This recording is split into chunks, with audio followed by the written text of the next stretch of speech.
Hey, Hello? Buzz, can you hear me, man? Yeah, can you hear me? I can, right on time. You know, you have this reputation for being punctual and Oh, organized and all that. Have you been this way your whole career? mostly. When I was a teenager, I had a hard time getting to work when I was hungover. That's what I wanted to hear. And That's good.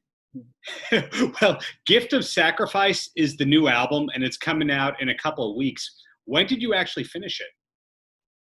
Oh man, I finished the record probably in the spring of 2019, over a year ago, and then mastered it on December 19th, 2019, and then but I started it probably 4 years ago. Probably Right. between other stuff that I was doing. Hey, where are you at right now? Long Beach, New York. It's on Long Island. I Ever like been out here? all those headshot 8x10s. I can't tell who they are. I don't have a Melvins one up because I don't have one in the archives, but Movie stars?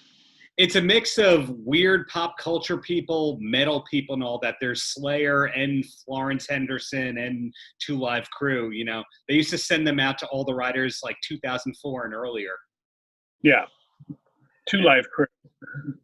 Yeah, that was a rarity that was in some press kit thing that was being thrown out. So why not take the Two Live Crew one? You can have that. It's good. It's all yours. Exactly. So I'm impressed with your acoustic guitar playing. Have you always written on acoustic? Acoustic is what I started on, but when I was in, I think, 11th grade or 12th grade, I took a high school class, you could take acoustic guitar class. They didn't teach me anything about music, but I did learn how to play Jimmy Crack Corn. The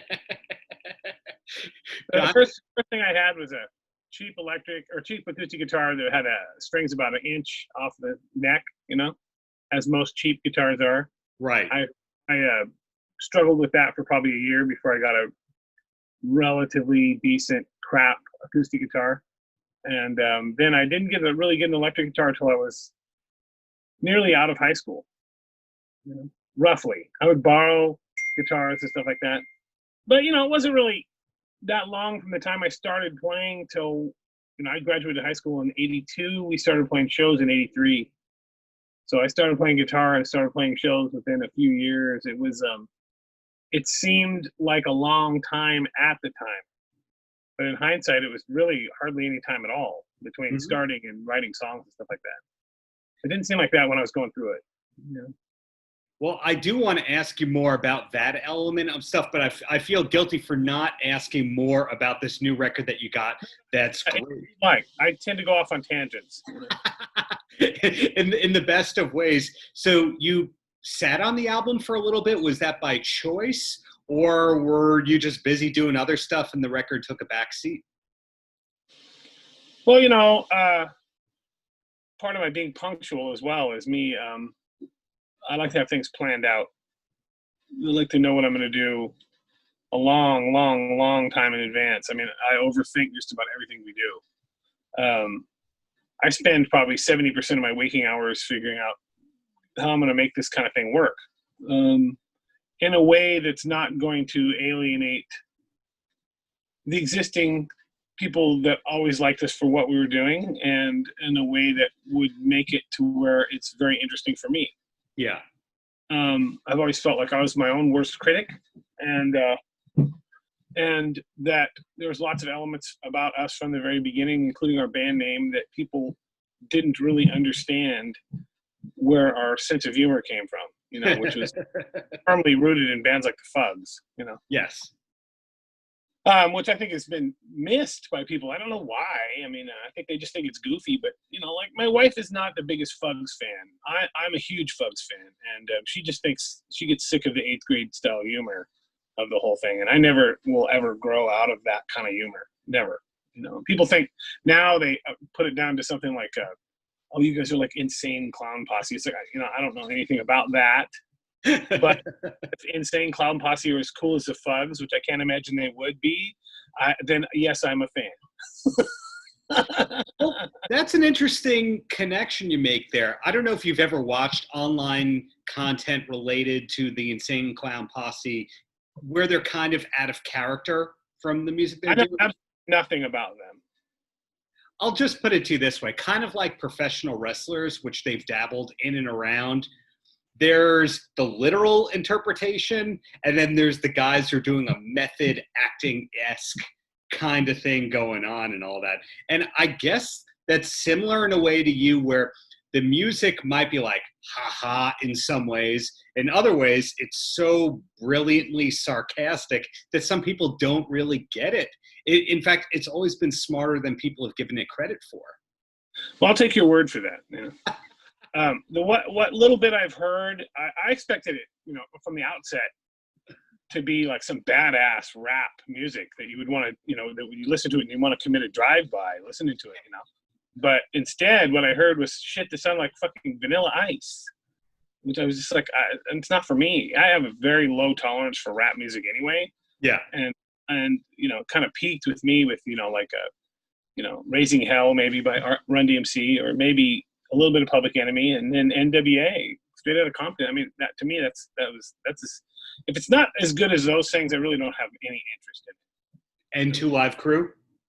Two Live Crew, I don't know at all. I don't know at all. Didn't they have some Star Wars name? Exactly. Luke Skywalker, and he had to change his name to Dr. Oh, Luke Skywalker, like nobody would notice. Exactly.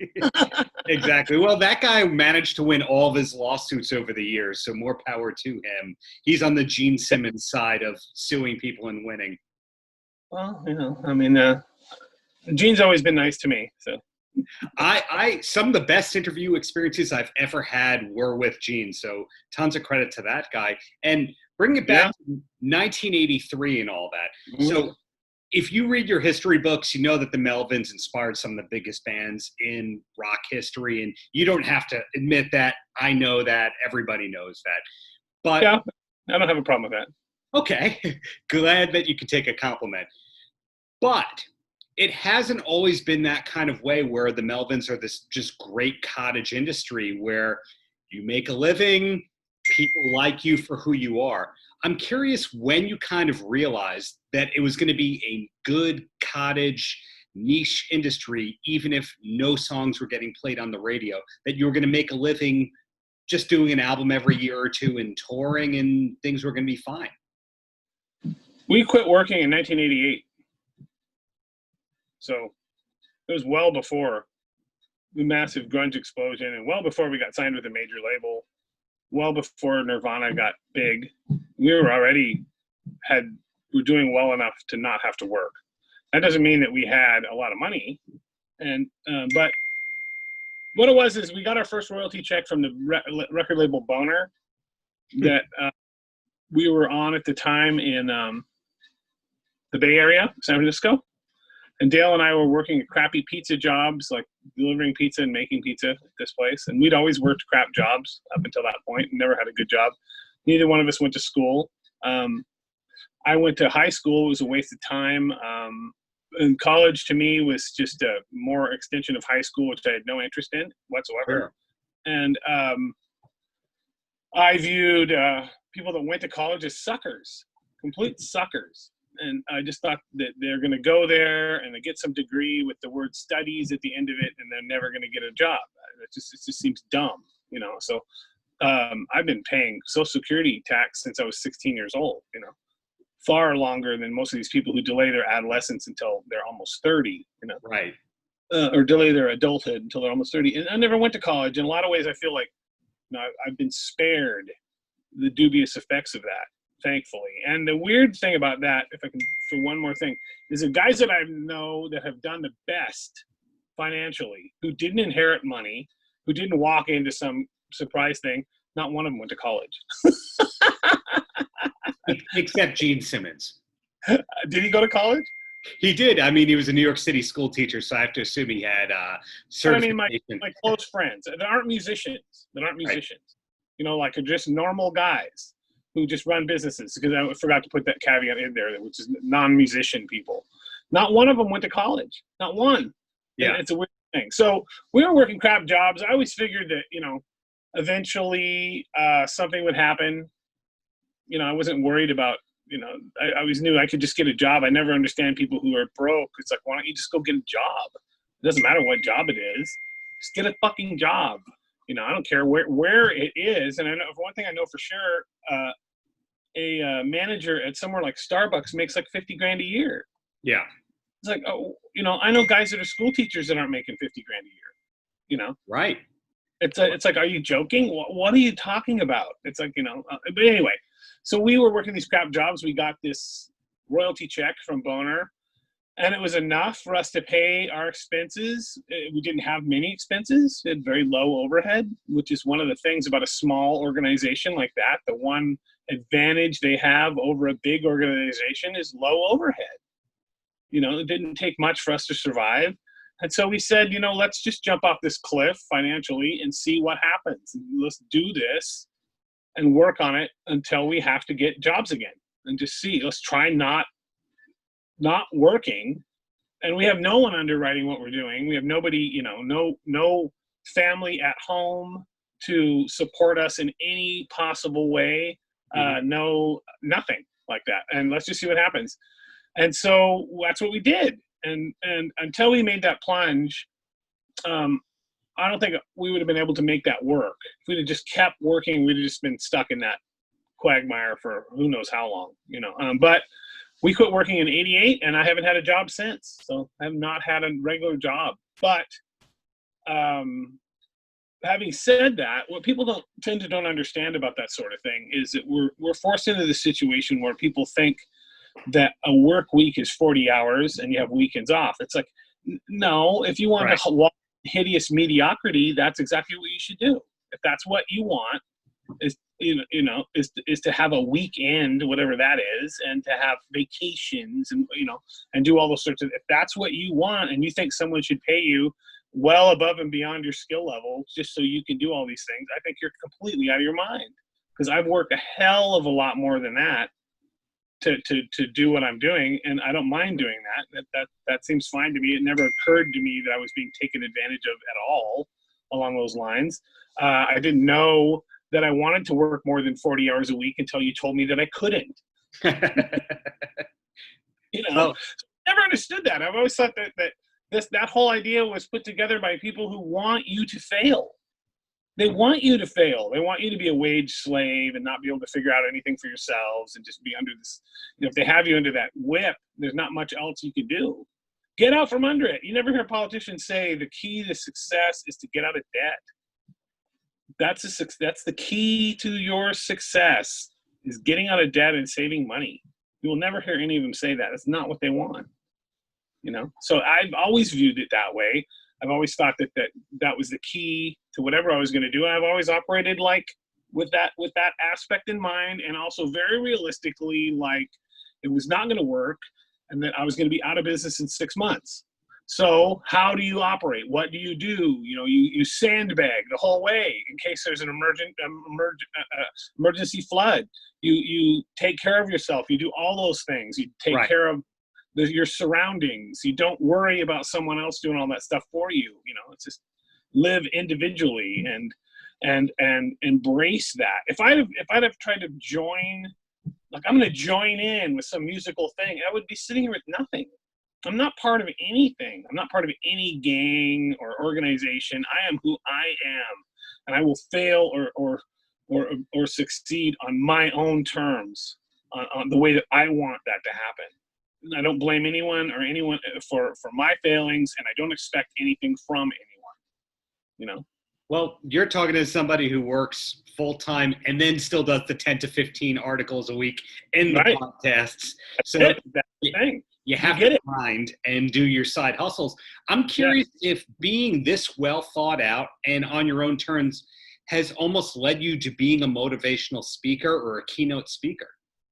No one's asking. I think that could change. I'm not good at going out and networking those kinds of things and selling myself along those lines. I'm better at just leaving it alone and let people figure that out for themselves. I'm not good at leading you down the garden path. Look how great I am.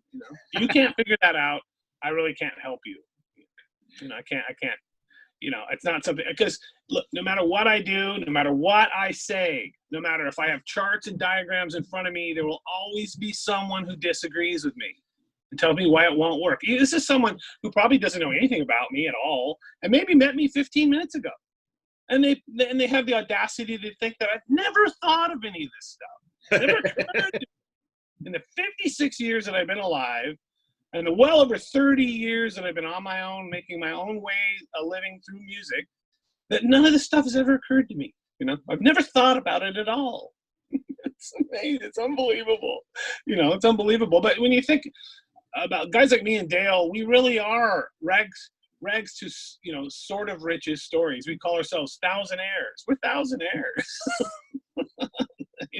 Which is funny.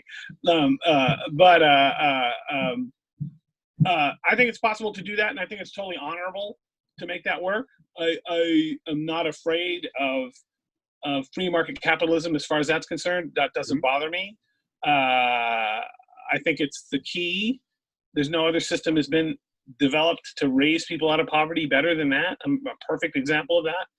And the one I also love is when people say to me, "Well, you were lucky." I go, yeah. If I think about all the time I didn't sit on my ass on the couch and all the hard work I did, then yeah, it's down to total luck. Beyond that, it's just pure luck. It's like, whatever. The more I get off my couch and do work, the luckier I get. Yeah, I think it's the Arsenio Hall quote that luck plus opportunity equals success. It's something like that. Whatever the case is, you've personified work ethic for decades. And is there anything you haven't yet accomplished in your career that you're still hoping will happen one day? Or is your bucket list done? Well, when I think about what we set out to do from the beginning, which would be like, it'd be great to play a show. We surpassed our initial expectations, decades and decades ago. It'd be great to play a club somewhere. That'd be great. And the idea of making a record is absurd. You just think about that kind of thing. It's like, I don't have any regrets along those lines or any ideas about, oh gosh, I wish I would have done this. We don't look like Chris Cornell or the way he looked or Kurt Cobain or any other pop star type people. That's not the way we look. That was stacked against us, and we understood that from the beginning. Those kinds of things. We make weird music that doesn't sound like commercial grade music whatsoever, the way those bands did, or Pearl Jam or any of those kinds of people. We don't make that kind of music. It's not surprising to me that we haven't sold millions of records. I oftentimes sit there, hear somebody go, well, what was it like? Some question along the lines of, they made all this money and had this massive success and you didn't. Doesn't that bother? It's like, what kind of a person do you think I am? It's like, Jesus Christ. You really think that I'm capable of that kind of thing? Those kinds of thoughts, that kind of devious. No, I'm not. I don't think any of those things. I've always been completely satisfied and very happy that those people got the success that they did. It never bothered me that it wasn't me that was getting it. I always felt like I had gotten way more than I ever thought I would.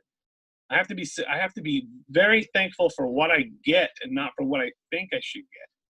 The glass is always half full. I'm willing to go out and do the work. It doesn't bother me. I like to work. Bob Dylan said something I've never forgotten that I thought was unbelievably amazing. They asked him, I think he was in his 70s, why do you keep touring? Why do you keep doing all this stuff? He goes, that's the deal I made. It's like, right. That's the deal I made. That was the way this worked for me from the time we stopped working. That the same ideas, the same thought process, the same work ethic. And why should I change that? It's like Boner Records. Boner Records signed us when no one cared about us. Yeah. K Records in Washington didn't have anything to do with us. Sub Pop never had anything to do, wanted nothing to do with. None of those people had anything to do with this. Boner Records signed us when no one cared, and we have stuck with them with those early records since then. I could have easily taken those records away from him and tried to do something bigger, but I never did that. Why? Because that guy writes me a check every 6 months for what those records are worth, and I get paid fairly by that guy, and I don't take that sort of thing lightly. And why should I ruin something to a guy that has been so good to us as far as being cool, why should I think I can do better? No, you leave that kind of stuff alone. You be, completely loyal and thankful for those situations, especially in the indie rock world. The longest point distance between 2 points is a rock band, an indie rock band, and a fucking paycheck. Because they will just never pay you anything ever. So you get in a situation like that, I don't take it lightly. I appreciate it, and I'm happy that it works that way. And so you just keep going and building on things like that, but never losing that kind of thing, never losing that kind of focus. Those are the kinds of things nobody ever looks at. Yeah. They just think, well, we want to be on a big label. It doesn't. Yeah, but they're not going to pay you. They're never going to pay you anything. You're not going to get a nickel. Nothing. You can be on this bigger indie label, but how do you think they're surviving? They're surviving with their staff and these people that work for them and all these big wheel stuff by not paying any bands. Well, if I had no expenses whatsoever, I would have a lot of money too. Yet they still go out of business. I've never understood it. Never understood it. And we're on Ipecac now. We've been on Ipecac for over 20 years. It's the same situation. These guys don't ever fuck around with us at all. They do give us what we're owed every 6 months, on and on and on. I'm not going to change that. And I watch so many bands come up, well, we want to be on something a little bigger. It's like, are you out of your mind? You're totally out of your mind. Don't you understand what is important here? What's important is to work with people that are smart and that are honest and fair with you. And I just stop listening and stop caring after a while. Bands will ask me questions like, what should we do to do this? And I'm usually don't say too much because they're not going to do it. They're just not going to do it. They're just going to, they're just not going to do it. So I don't want to waste my time with it. I end up getting frustrated with the whole thing. Yeah. They look at me like I'm some kind of being beamed down here from outer space and didn't live through the same things they have, Like I totally don't get it, what it's like to not have any money or get ripped off by indie label. I totally know what all that's like. I know exactly how it all works, how all those things are. Jesus Christ, the first record we did was a 7-inch on this label, CZ. Well, in the end, in order to get that back, I had to fucking buy that record from that guy. Huh. I had to buy it from him in order for me to put it out and finally make some money on it. Yeah. That's how this works. Well, that's how it works. And I'm not happy about that. Yeah. That's how it works. Don't listen to me. What do I know? Well, let me recap the genius that I think that I've heard and learned, and I'm hoping other people pick up on. Long-term relationships are key. Yeah. Believing in yourself. Yeah. Putting the work in. Yeah. The business does not always come from the people and places that the mainstream thinks that the business is coming from. Like Dylan said, when you ain't got nothing, you ain't got nothing to lose. I think that's exemplified by you making this full-time-ish since 88. Yep. 88. You're not jealous of anybody? No, I'm happy for them.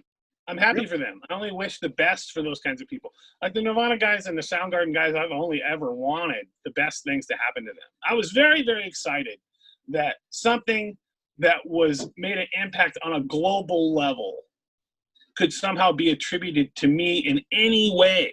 Yeah. I was very excited about that because it made me think that, I wasn't wrong in my initial thoughts about how all this stuff works. I wasn't wrong about what I felt music should sound like or what kinds of things needed to be done.